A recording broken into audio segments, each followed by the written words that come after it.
libre y espontáneamente como esposo ante la ley al señor Imad Mahmoud Muhammad Shabam? Sí. ¿Aceptáis como esposa a la señorita Gabriela Arias Uriburu?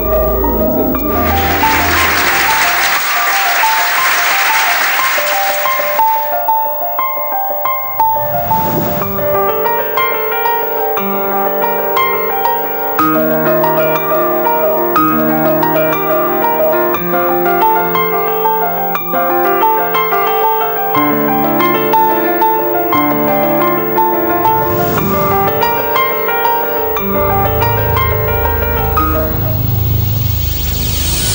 Habíamos quedado en que íbamos a proteger y a preservar nuestra familia más allá de... Y acá ya vino un elemento que está empezando a decirnos cómo tenemos que llevar adelante nuestra familia. El causal justamente de divorcio fue de violencia familiar. Un día que era el día que yo tenía que ir a buscar a los chicos, que es el día que el juez le dice a Imad que no se acerque al ámbito familiar porque yo y los chicos estábamos bajo custodia del juzgado. Yo estaba saliendo del banco, me llama la secretaria de Imad y me dice que los chicos estaban yendo de vacaciones. Llego a mi casa y lo que yo me encuentro en ese momento fue un episodio estremecedor porque me encuentro con la casa prácticamente vacía.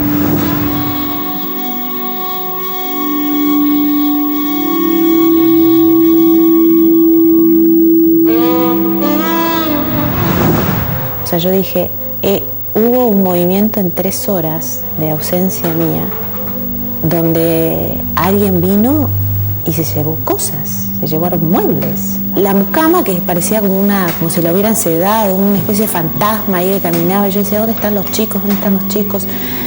Se fueron, señora, se fueron.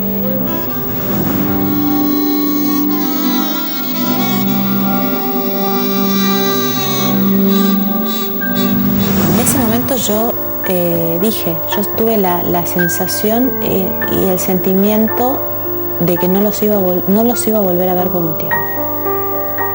El símbolo que yo siempre tengo de ese día, del 10 de diciembre, es como la vida, como un espejo se te quiebra en 7.500 pedazos, tu vida, ¿no? Y que esos pedazos viven con vos durante un tiempo y bueno, te va a depender de todo el trabajo que haga uno para que esos pedazos filosos no hagas un acto de suicidio. Yo me acostaba y estaba mi cadáver al lado mío. Y yo he dormido con mi propia muerte.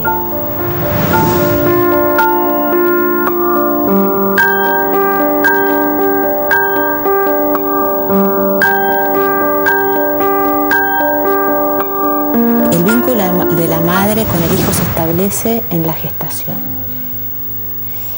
La cotidianeidad, que es la crianza, digamos que no tuve la posibilidad de tenerla. Pero yo hoy miro a los 3 y te puedo asegurar que yo descubro cosas que madres que están con sus hijos todos los días no los descubren.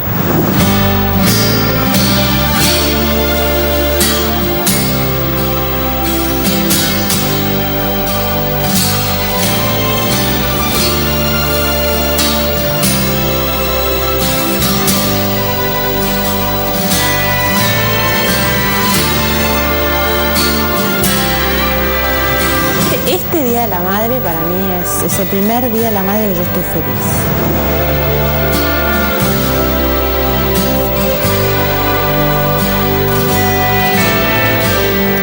Cuando mis padres se separan, yo tenía más o menos 12 años y después mi padre sigue con la carrera diplomática, entonces yo no tuve mucho contacto con mi papá durante toda mi secundaria. Y en ese momento mi terapeuta me dijo, tenés que ir en busca de tu padre. Si no, no vas a poder seguir, digamos, te va a costar mucho formar una familia. Así que bueno, llegué a Guatemala con esa idea, porque papá en ese momento estaba encargado de la embajada, y llegué no a cumplir funciones diplomáticas, sino a vincularme con mi papá. Empezamos esa tarea ambos, difícil, porque yo tenía 23 años, esto fue en el año 89, y bueno, imagínate, revincularte, volver a, digamos, a ser padre e hija.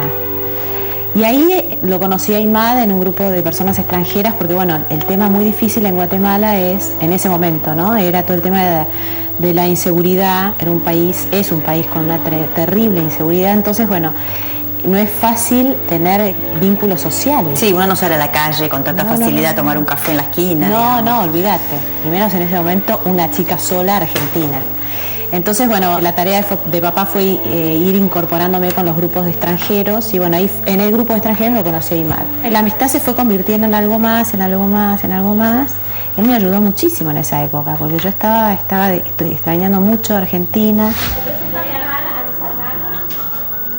Estuvimos de novios un año hasta que, bueno, él me dijo que quería casarse, que veía en mí la persona ideal, bueno. Y yo me tomé mi tiempo para pensarlo porque tenía mucho miedo de esta diferencia. Yo siempre fui muy abierta, nunca tuve límite o miedo con respecto a pero sí tenía esto de la gran diferencia cultural, porque Imad venía de Jordania, no era que era un hombre de familia musulmana que se había criado en Occidente.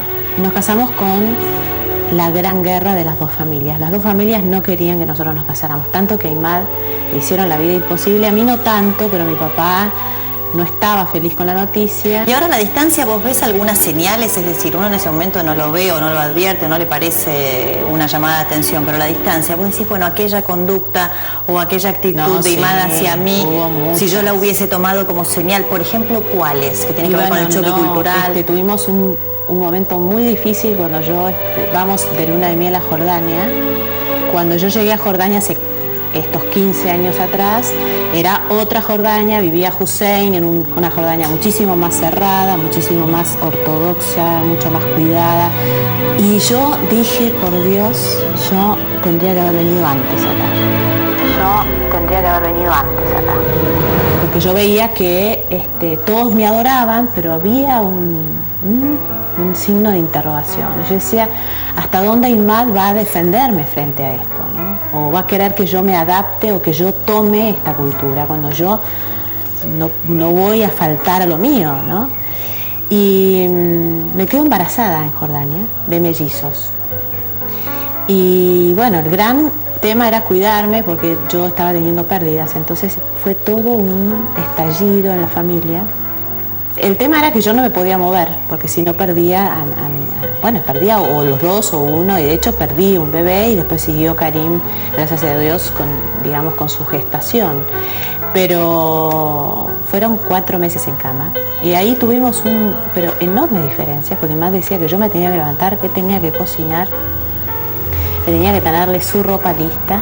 Él nunca se imaginó que yo iba a estar embarazada en Jordania, que nos iba a detener esos meses. Ahí yo dije, estamos en problemas. Yo tendría que haber hecho valijas y arriesgarme y volver. Y yo dije, si pierdo y si lo dejo a este chico sin padre, fíjate lo que te acabo de decir. Entonces luché en ese matrimonio para que Karim no se quedara sin papá. Entonces, bueno, cuando el médico dio el alta, imagínate que sentí que me daba la libertad, ¿no?, de poder volver y empezar mi vida de casada. Y vos tampoco interpretás que Guatemala era territorio occidental, sino un lugar neutral, porque el tipo de vida a la que había que someterse también era bastante particular. Incluso Imad te ofreció ir a otro lugar más seguro. No, él también, cuando yo estaba tan dudosa en el casamiento, él me dijo, nosotros vamos a estar viviendo en un territorio neutral donde no va a estar ni mi familia ni tu familia. Mirá que claro lo tenía él, ¿eh? Yo creo que él tenía muy bien planeado lo de él sin su familia, pero después, cuando nace Karim, o sea, nace su primogénito, todo cambia. En su mirada y en la aflora quizás todo lo cultural, lo oriental, la religión. No, esto, lo primogénito. Tener un hijo, digamos, tener el que te va a seguir en la cultura musulmana es fuertísimo esto. Yo creo que ahí empezó el camino de él de retornar a su lugar. Mis hijos empezaron a aflorarme a mí, como a llenarme de vida. Entonces el tema, digamos, con Imad no era para mí lo importante, sino, bueno, después ya vino Zahira inmediatamente, después ya vino Sharif, fueron 2 embarazos también muy difíciles, así que imagínate, a mí me costaron muchísimo los embarazos. Y lograrlo era una cuestión que yo tenía que guardar cama y hacer todo el reposo posible para que se logren los embarazos. Y te hago una pregunta, ¿no?